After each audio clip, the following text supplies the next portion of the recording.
Boa noite, meu irmão, minha irmã, meu amigo, minha amiga. Você que nos acompanha na página Pregações Espíritas no Facebook e você que está inscrito no canal Pregações Espíritas no YouTube.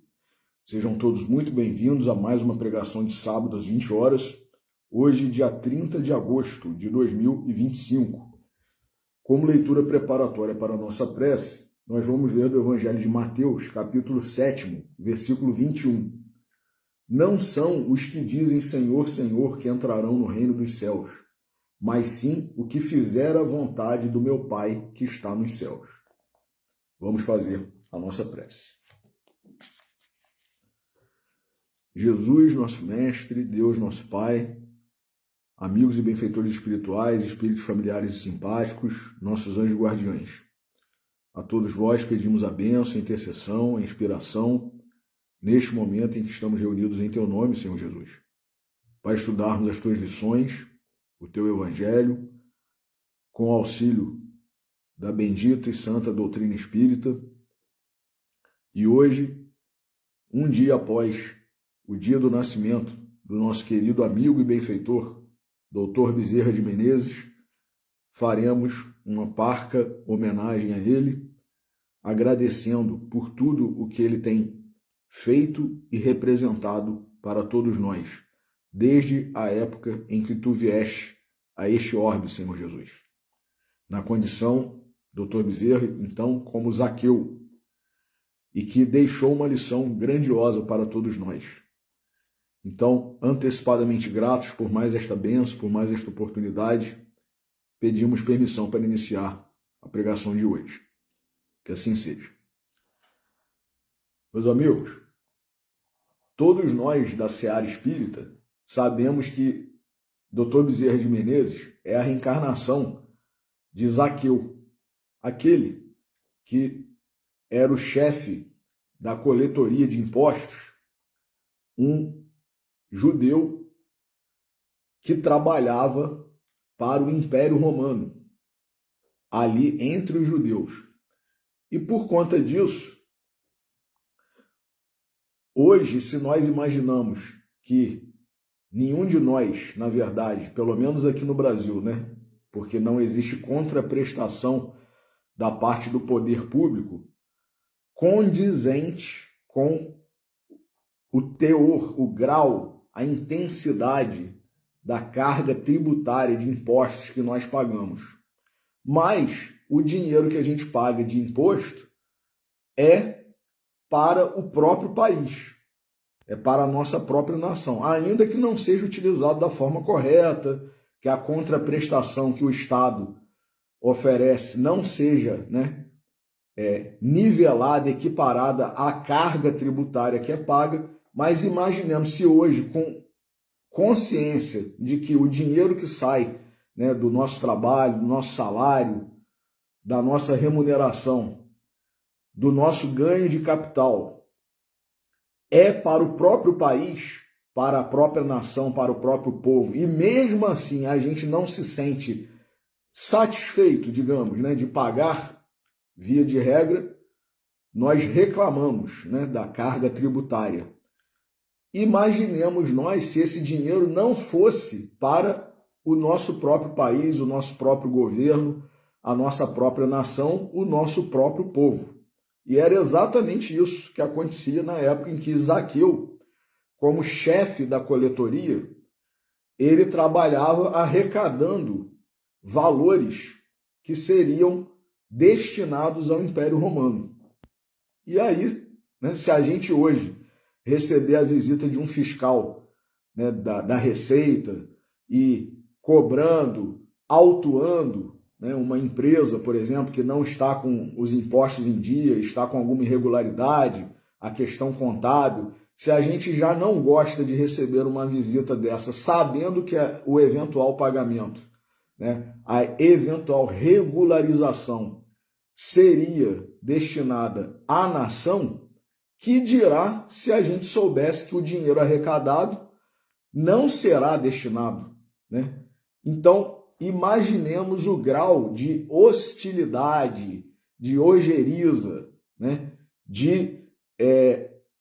por que não dizer mesmo, ódio, raiva que as pessoas tinham em relação aos publicanos, né, a esses coletores de impostos, e mormente, né, principalmente, com relação ao chefe, que era o cargo que Zaqueu ocupava. Mas, apesar disso, num dado momento da sua vida, ele entendeu que as questões materiais, dinheiro, riqueza, status, poder, nada disso, né, preenchem as nossas carências, as nossas necessidades espirituais. Como que a gente satisfaz? Como que a gente preenche? Como que a gente atende a essas necessidades, a essas carências? Seguindo o exemplo e os ensinamentos do nosso Mestre, nosso Senhor Jesus Cristo. Foi isso que Zaqueu, num dado momento da sua vida, entendeu. E ele, a partir daí, embora ainda não conhecesse Jesus, ele já começou a transformar a sua vida. Então, quando ele vai num determinado local, sabendo que Jesus passaria por ali, e por ser um homem de baixa estatura, resolve subir numa árvore. Imaginemos nós, né? Hoje, um chefe da Receita, né, Federal, chefe da Receita Estadual, chefe da Receita Municipal, que ocupam, né, um lugar de destaque, uma posição, né, de destaque, e muitas pessoas até respeitam, outras temem. Imaginemos nós uma pessoa como essa, subindo no meio da rua, na frente de todo mundo, numa árvore, para ver uma pessoa que estava se tornando conhecida, famosa, né, realizando grandes feitos. Essa pessoa, chefe, né, da coletoria, traduzindo para uma nomenclatura, né, que nós possamos entender nos dias de hoje, chefe da Receita Federal, chefe da Receita Estadual, chefe da Receita Municipal, né, da Secretaria de Fazenda, o secretário de Fazenda Municipal, subindo na árvore, no meio da rua ali, na frente de todo mundo, uma multidão vindo atrás, né, de um ilustre que está conquistando multidões não por causa de politicagem, por causa de compra de votos, nada disso. Por causa de amor, por causa de caridade, por causa de misericórdia. Esse ser, né, que é o representante de Deus para nós outros, né, o nosso Senhor Jesus Cristo, passando a pé numa rua, uma multidão atrás dele, e se a gente estivesse nessa condição de chefe da Receita, subindo numa árvore, porque a gente é de baixa estatura, para poder ver, né, melhor esse representante, né, da divindade, que já inclusive havia profecias em relação a ele.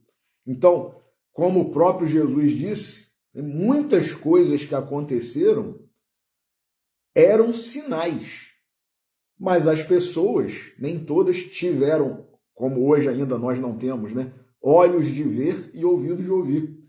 As mensagens que Jesus proferia, transmitia, davam a entender claramente que ele era o Messias. E algumas vezes ele chegou a verbalizar isso, mas algumas pessoas fizeram o quê? Não somente não aceitaram, como acusaram ele de blasfemo. Rasgaram as vestes como se aquilo fosse a pior das heresias. E, como todos nós sabemos, condenaram ele à morte como se ele fosse um criminoso. Nosso Senhor Jesus. Mas Zaqueu entendeu que Jesus era o Messias, mesmo antes de ter estado com ele pessoalmente. Quando Zaqueu esteve com ele pessoalmente, naquele episódio famoso, ele realmente, como Jesus disse, né?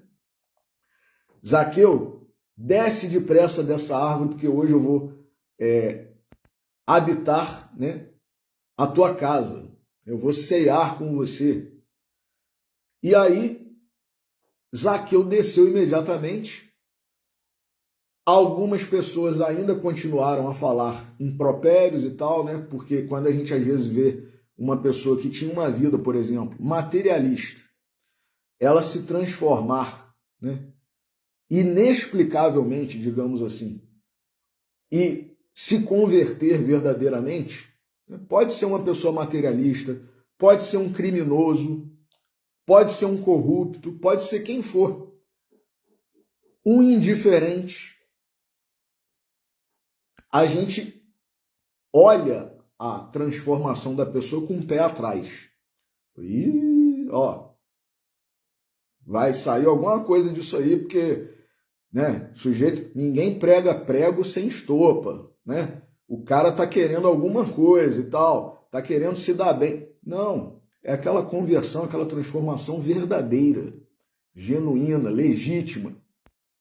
E aí, Zaqueu imediatamente, olha como que a transformação dele foi verdadeira, né? Ele era o chefe da coletoria, era o sujeito que tinha a maior quantidade, digamos assim, de dinheiro para administrar ali e enviar para os romanos. E aí, né, é sabido, né, conta-se na história, que esses publicanos, os chefes de coletoria em determinados países, determinadas regiões e tal, eles tinham o costume de, por exemplo, se a pessoa tinha que pagar 100 denários de imposto, que tinha a ver com a produção, né, agropecuária e tal, e ó, você vai ter que pagar, e ainda por cima, eles faziam, né, o lançamento, digamos assim, né, numa linguagem contábil aí, o próprio coletor de imposto é que fazia o lançamento ali, falava, ó, você produziu o que esse ano? Aí o sujeito, coitado, pobre às vezes, né, com uma produção de subsistência, eu falava, ó, eu produzi tantos quilos, né, tantos pés de determinada hortaliça e tal, ou eu tive não sei quantas ovelhas que produziram não sei quantos litros de leite, ou né, boi e vaca com corte de carne, enfim, né? E aí esse fiscal, que era o publicano, falava assim, que nada, rapaz, você está mentindo. Não, eu só produzi tanto. Não, né? Não, você... Aí aumentava, lançava a produção 2, 3 vezes mais do que o que a pessoa realmente tinha produzido. E aí o imposto era muito maior. Esse excedente, conta-se, né? Ninguém está dizendo aqui que Zaqueu fazia isso, mas era comum entre os publicanos. Esse excedente, eles repartiam entre si, né? E por isso que a maioria dos publicanos eram ricos. Então, independentemente, né, se havia ou não esse tipo de corrupção, né, corrupção ativa, na verdade, né, o próprio Império Romano também devia conceder alguns privilégios para esses, né, fiscais, esses coletores de impostos. Por quê? Porque quem que ia querer trabalhar contra o próprio povo? Contra o próprio conterrâneo, contra o próprio irmão de raça? Não é verdade? Então, ó, eu vou te oferecer um plus, né, um extra, um privilégio, e aí, independentemente então da questão da corrupção, que era comum, né, nessa função, o próprio Império Romano devia oferecer alguma coisa, digamos assim, interessante, né, vantajosa. E aí era comum que os publicanos fossem, né, numa condição material, né, de riqueza considerável, destoando da maioria do seu povo. Mas Zaqueu, quando ele esteve pessoalmente ali com Jesus, e Jesus, né, sabendo que Jesus tem, né, onisciência, Jesus não precisa conversar comigo ou com você para saber o que está se passando na minha ou na sua vida. Jesus sabe, né? Sabe o que a gente já fez lá atrás, sabe o que a gente está fazendo agora, sabe o que a gente vai fazer mais à frente. Por isso ele escolheu Paulo, por exemplo, né, que era um perseguidor dos cristãos, para ser o grande divulgador do cristianismo. Por quê? Porque ele sabia que Paulo ia cumprir a missão dele, mais à frente um pouco. Então Jesus sabia que Zaqueu já tinha se transformado. E aí ele para nesse trajeto no meio da rua, acompanhado de uma multidão. Lógico que havia outras pessoas, por exemplo, em outras árvores, querendo ver Jesus. Por que Jesus não parou para falar com essas outras pessoas? Foi justamente com Zaqueu. É porque Jesus sabia da conversão, da transformação de Zaqueu. E aí ele fala isso, né? Ó, desce depressa, Zaqueu. Eu vou pernoitar, né, na sua casa, eu vou cear com você hoje, eu vou me hospedar na sua casa. Aí Zaqueu imediatamente desce, e sem que Jesus fale mais nada, ele começa, Zaqueu, a se justificar perante Jesus. Olha que coisa interessante. Jesus não perguntou nada. Ô Zaqueu, o que você tem feito da sua vida? E aí? Você está querendo me seguir realmente agora? Como é que é? Eu sei que você é o chefe dos publicanos. Jesus não falou nada disso. E ele prontamente falou, Senhor, eis que tenho dado metade dos meus bens aos pobres. E se porventura, né, desfalquei alguém, né, cobrei mais do que devia, tenho retribuído quadruplicadamente. Olha só, hein? Ele falou isso espontaneamente, sem Jesus perguntar. Então, quer dizer, ele estava meio que se justificando mesmo. Falando, ó Senhor, a minha conversão agora aqui é legítima. Né? E ele já começou a fazer antes de estar com Jesus.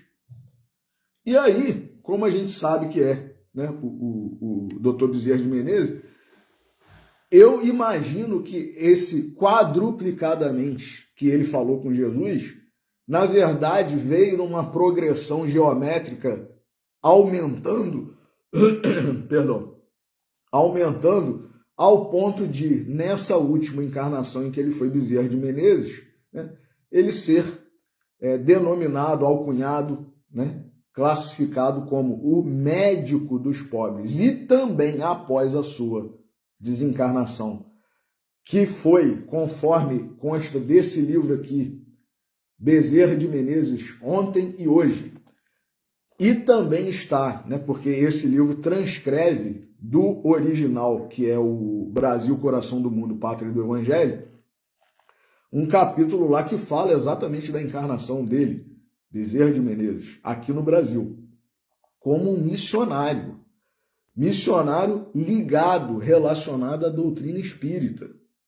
Então, se nesse momento da sua trajetória, né, espiritual, ele já estava nessa condição de missionário, e após a sua desencarnação, conforme nós temos informação, ele teria sido convidado por Maria Santíssima, mãe do nosso Senhor Jesus, para ir para outros orbes mais adiantados e respeitosamente, humildemente, declinou, né, recusou, não porque não quisesse aceitar, né, esse convite maravilhoso de Nossa Senhora, né, Maria Santíssima, mas porque, por seu coração generoso, e ainda, acredito eu,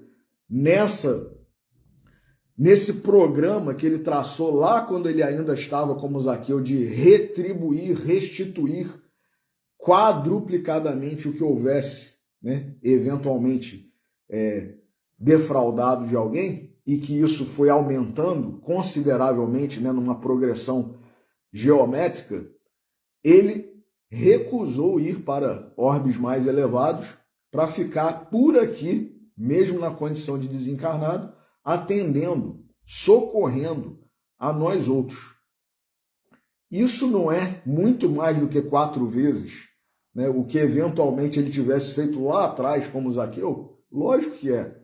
A gente não tem noção, a gente não tem noção de quantas vezes isso seria, porque renunciar, né, a uma ida para um lugar melhor, né, já tendo direito a vivenciar isso, é muito mais do que retribuir ou restituir em 4 vezes. Né? Isso é um imensurável ato, né? Não tem como a gente mensurar, como a gente medir. Então, nesse livro aqui, que foi lançado pela FEB, né, Bezerra de Menezes ontem e hoje, tem essa transcrição do capítulo do Brasil, Coração do Mundo, Pátria do Evangelho, que fala da encarnação dele como Bezerra de Menezes na condição de missionário aqui no Brasil e ligado à doutrina espírita, né, que estava começando, né? E esse capítulo do Brasil, Coração do Mundo, Pátria do Evangelho, que é transcrito aqui, faz nos lembrar, porque o Ismael, que é o grande anjo guardião do nosso Brasil, ele está participando no plano espiritual de uma reunião, né, com inúmeros espíritos lá, missionários e tal, e Bezerra de Menezes aparece nessa reunião. Isso faz nos lembrar daquela reunião, daquela assembleia que teve no plano espiritual quando Kardec ia reencarnar, que está no livro Cartas e Crônicas, de Humberto de Campos. Então, vejamos, né, lógico, né, cada um na sua condição, Kardec na dele, Dr. Bezerra na dele e tal, mas vejamos o que é, né, a preparação, a organização de uma encarnação de um espírito, né, de tamanha escola, desse nível, né, que veio para o Brasil com, né, a missão, com a permissão de Jesus, de Ismael, que é o grande anjo guardião do nosso país, e que faz com que a gente, embora hoje, né, infelizmente, eu tenho presenciado, repito aqui, alguns, né, pseudo-espíritas, na verdade, porque não são espíritas mais, né, deixaram de ser ou nunca foram, na verdade, acusando, falando um monte de besteira, né, em relação a espíritos que nós sabemos que são espíritos grandiosos, verdadeiros heróis. Então, algumas dessas pessoas falam que Emmanuel não é lá essas coisas, outras falam que Dr. Bezerra, né, colaborou para o que a FEB veio a se tornar hoje, e aí classifica quem ainda tem, né, um respeito, uma consideração e segue, né, a linha da FEB, classifica como se fossem febianos. Gente, que isso é tão ridículo, esse tipo de adjetivação, como se fosse algo assim pejorativo, né? Ah, você segue, a sua casa espírita segue a FEB, você segue a FEB, então você é um febiano, quer dizer, parece até algo extraterrestre, né? Então, quem somos nós para taxar alguém, né, disso ou daquilo? Não é verdade? Então, assim, a gente vendo quem é Dr. Bezerra, quem foi a missão dele, na FEB, inclusive, com a unificação, né, porque já estava, desde aquela época, começando a ter essas coisas que estão aumentando agora. Gente achando que é o dono da verdade, né? E, não, a gente tem que seguir por tal caminho. Bom, cada um tem seu livre-arbítrio, né? E a FEB teve um papel importantíssimo de unificação, principalmente na pessoa de Dr. Bezerra de Menezes. Porque nós, espíritos inferiores, diferentemente de um Bezerra de Menezes, né, diferentemente de um Emmanuel, diferentemente de um Humberto de Campos, diferentemente de um Emmanuel, nós temos a tendência a causar, como disse o próprio Jesus Cristo, cisânia, divisão, né, a adulteração, divergência. Então, desnaturação. Tem a doutrina ali toda certinha. A gente começa a fazer um monte de adendo. Não, ó, isso aqui agora pode ser não sei o que e tal. Então, isso é uma demonstração, um atestado, uma certidão de inferioridade. Em vez da gente seguir a regra, a gente quer alterar a regra e botar do jeito que a gente acha que tem que ser. O nome disso é o quê? Inferioridade, indisciplina, rebeldia, né? Orgulho. Mas, como eu digo, cada um sabe de si, todo mundo tem livre-arbítrio, cada um faz o que quiser, né?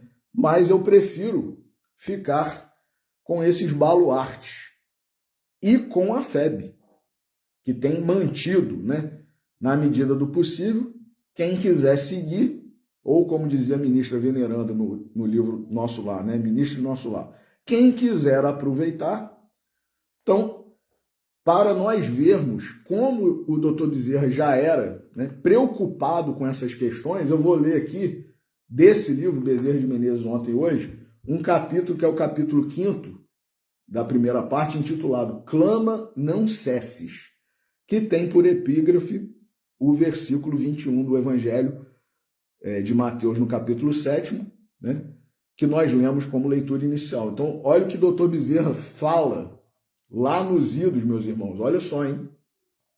De 1896. E isso foi publicado no Reformador como um artigo de autoria de Bezerra de Menezes. Encarnado, hein?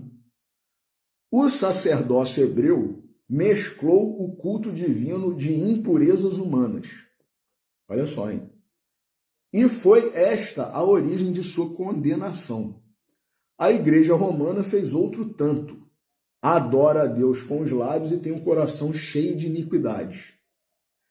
O Espiritismo, terceira revelação, complemento da messiânica, precisa evitar o temeroso escolho. 1896, doutor Bezerra já percebendo que estava começando a acontecer essas interferências, né? Essas adulterações. E hoje está do jeito que está aí, né? Como eu falei, pessoas se dizendo espíritas, falando verdadeiras aberrações, atrocidades, como se fosse a doutrina, né? O exemplo de suas antecessoras é farol que deve guiá-lo em sua rota para o desejado porto. O homem inteligente, ele aprende com os erros dos outros. Nós estamos sendo inteligentes ou não? Nós temos aprendido com os erros dos outros? Ou nós estamos cometendo os mesmos erros dos outros? Se os espíritas, palavras do Dr. Bezerra, não compreenderem melhor que o sacerdócio hebreu e melhor que a igreja a sagrada missão dos depositários das eternas verdades, do que servirá à humanidade a nova revelação?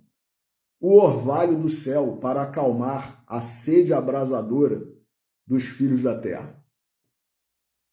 Entender. A gente está querendo atualizar se a gente nem entendeu ainda a doutrina? Como é que pode isso?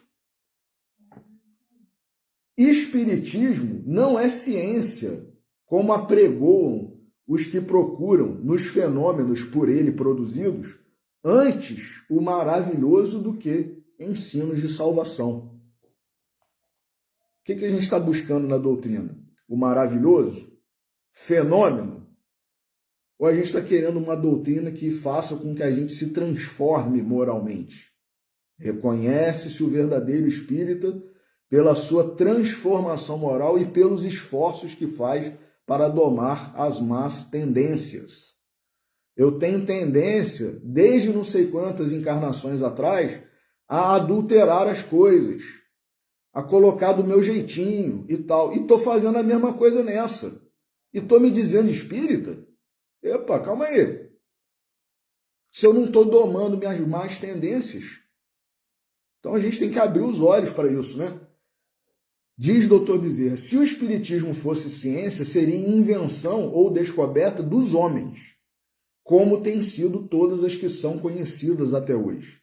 Se fosse ciência, fonte de luz para a inteligência, seria, como todas as que são conhecidas até hoje, extreme de ensinos religiosos. Apontai uma sequer das ciências humanas, cujos cultores, esses sábios que enobrecem a história da humanidade, procurem devassar-lhe os segredos, indo pedir luz e inspiração ao Evangelho ou à Bíblia. Apontai uma ciência sequer, uma das ciências humanas, cujos cultores, esses sábios que enobrecem a história da humanidade, procurem devassar-lhes os segredos, quer dizer, esmiuçar a ciência, a teoria, que antes de ser ciência era teoria, buscando, né, devassando-lhe os segredos, indo pedir luz e inspiração no Evangelho e na Bíblia. Entretanto, qual é a pedra fundamental do Espiritismo em sua pura concepção? A pedra fundamental, diz Dr. Bezerra, o Evangelho. O Evangelho do nosso Senhor Jesus Cristo é a pedra fundamental. O Evangelho, sim, diz Dr. Bezerra, porque o fim da revelação espírita clara e positivamente prescrito pelos seus reveladores, únicos competentes para determiná-lo, olha aí, não sou eu que sou competente para determinar como que a doutrina tem que ser, qual o caminho que ela tem que seguir, se a gente tem que atualizar ou não, se isso não está de acordo com o mundo de hoje ou aquilo que a doutrina fala. Não sou eu que sou competente para isso. Doutor Bezerra falando. O Evangelho, sim, porque o fim da revelação espírita, clara e positivamente prescrito pelos seus reveladores. Quem são os reveladores da doutrina? Os espíritos superiores. Eu sou espírito superior? Então eu vou falar o quê de atualizar a doutrina, gente? Não é verdade? É muita pretensão, né? Nós, no nível em que a gente está, né? Ah, não, eu acho que tem que atualizar isso está fora de moda e tal. Então, Dr. Bezerra, missionário relacionado à doutrina espírita. Está falando isso. Vou repetir então. O Evangelho, sim, porque o fim da revelação espírita, clara e positivamente prescrito pelos seus reveladores, únicos competentes para determiná-lo, é a interpretação do ensino divino, em espírito e verdade. Não é como eu acho que tem que ser. É em espírito e verdade. E se este é o fim posto por Deus, como nolo ensinam seus emissários, objetivo da doutrina espírita, como ensinam os espíritos superiores, donde os fundamentos para considerarem ciência. Ciência é ele porque a altíssima religião. Olha a abordagem de Dr. Bezerra. É ciência porque é altíssima religião. E quem diz religião, diz ciência. Por ser religião, a ciência das ciências. Que visão, hein? A religião é a ciência das ciências, segundo o Dr. Bezerra. Neste sentido, e só neste, pode-se dizer que o Espiritismo é ciência, religião científica. Querer, porém, destacar os dois elementos dos quais um procede do outro é desnaturar a revelação, tal como fizeram Jerusalém e Roma. Olha só, hein? Desnaturar, a palavra que o Dr. Bezerra usa, e que eu gosto de usar, né? Com todo respeito, pedindo vênia e autorização, né? Qual tem sido a nova ciência formada com os elementos emprestados ao Espiritismo? Que nome tem ela? Quais são suas leis? Explica-se-nos ela, seu objetivo? Os homens da ciência estudam seus fenômenos e procuram explicá-los pelas leis conhecidas da ciência e estudo. Mas já conseguiram fazer dele e por ele um corpo de doutrina científica? Nada tem conseguido nesse sentido desse seu maior empenho. Entretanto, aí está, desafiando as fúrias da incredulidade, o espiritismo brilhante, organizado em alta e sublime doutrina religiosa. Como então é ciência se não dá para a constituição de uma ciência? Como deixa de ser religião se dá para a constituição mais elevada, doutrina religiosa? Meditem, diz Dr. Bezerra, sobre estes nossos mal esboçados conceitos, aqueles que quiserem colher frutos de vida na árvore plantada pelo Redentor. meditem e reconhecerão que os espíritos das trevas, no seu incessante mourejar contra a verdade e contra o bem, é que insinuam essas distinções no intuito de perturbarem as inteligências e arrastarem os mais fracos, se não puderem arrastar todas ao redil de sua perdição. Nem vou comentar, hein? Tá muito claro, né? Deixemos aos infelizes que se deixam seduzir pelas vozes da serpente as glórias de figurarem no meio dos que se julgam iguais a Jesus e procuremos merecer o glorioso título de servos de Jesus. E aí, eu estou achando que eu estou no nível de Jesus já, estou no nível de Allan Kardec, estou no nível de Emmanuel, estou no nível de Bezerra de Menezes. Será?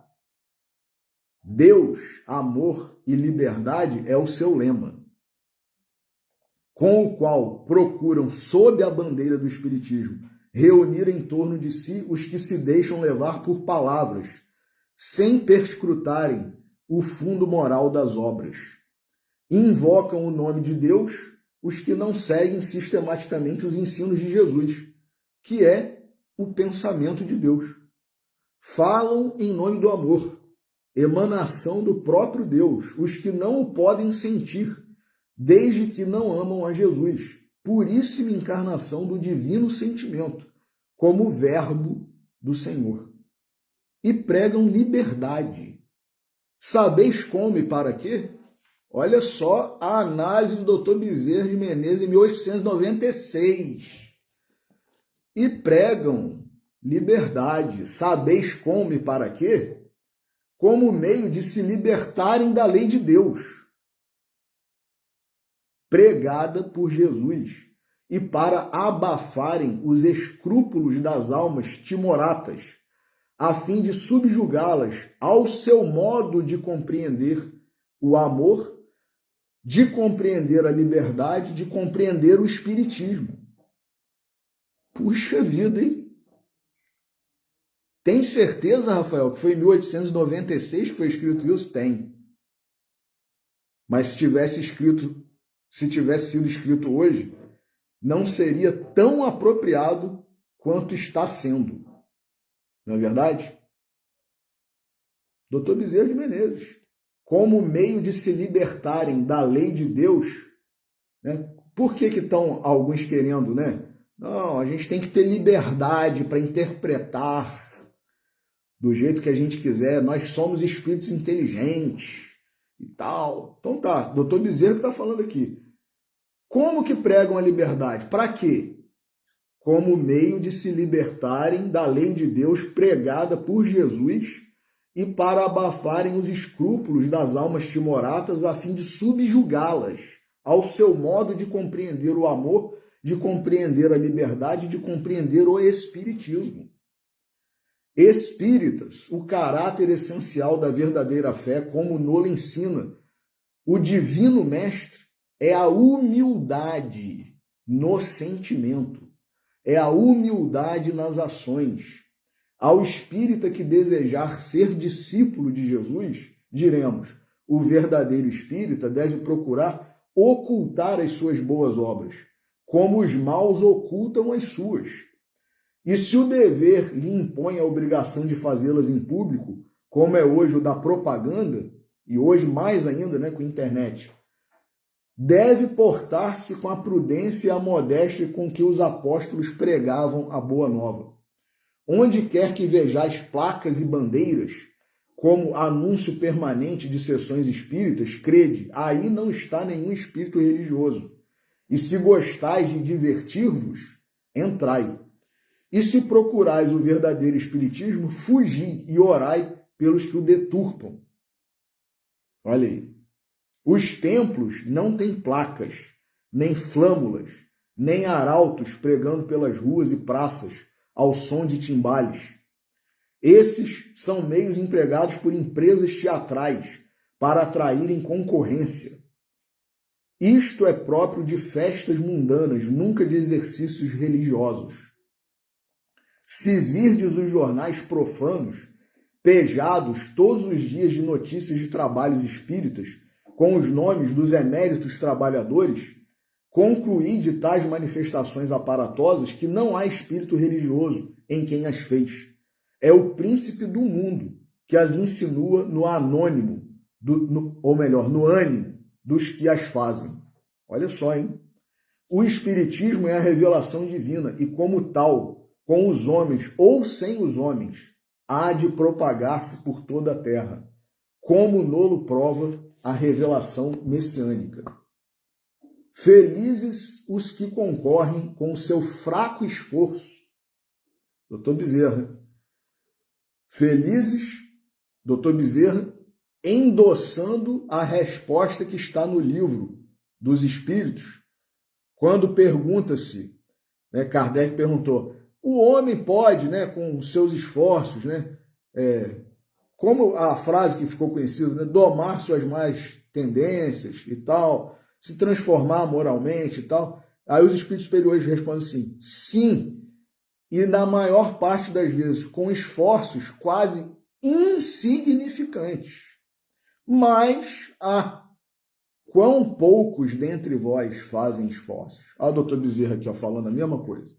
Felizes os que concorrem com o seu fraco esforço para que seja feita na terra a vontade do Senhor. Desgraçados os que, sob falsas aparências, arrastarem seus irmãos a falsas concepções da santa lei. E concorre-se para a execução da obra de Deus, trabalhando com o maior respeito e humildade, como o que trabalha à vista do Senhor da vinha. Talvez haja severidade nestes nossos dizeres. Doutor Bezerra, hein? Mas além de que não se arranca o cancro sem dor, acresce que está acima de todas as considerações humanas o amor do próximo, que nos impõe o dever de tentar o maior esforço por abrir os olhos aos que dormem nas trevas da morte e de prevenir os incautos do abismo que se lhes cava debaixo dos pés. Meus irmãos, que mensagem, né, que artigo escrito em vida durante a encarnação de Dr. Bezerra, que nos serve demais, mais do que nunca, nos dias de hoje. Mais do que nunca.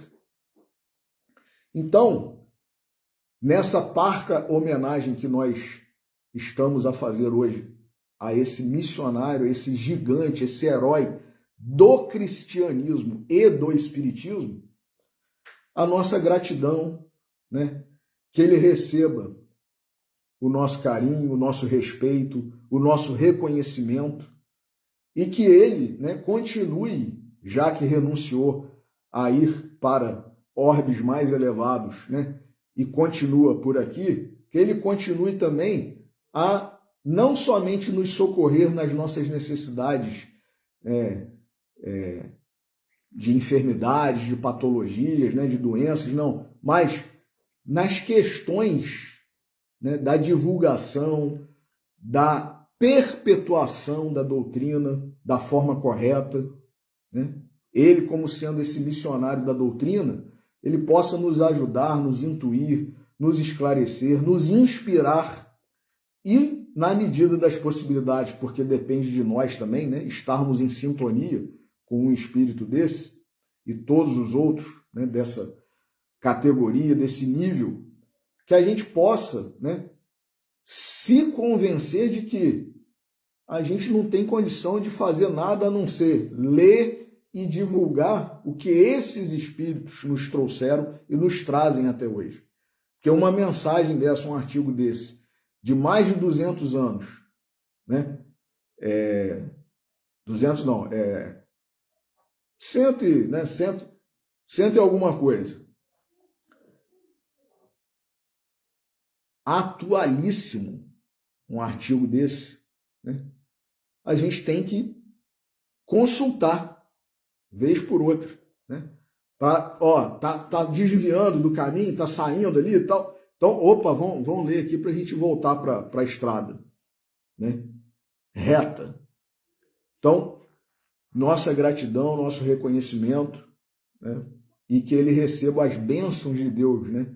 Por tudo que ele fez, tem feito, né? Está a fazer e continuará fazendo, né? Por nós, pelo Evangelho do nosso Senhor Jesus Cristo e pela doutrina espírita.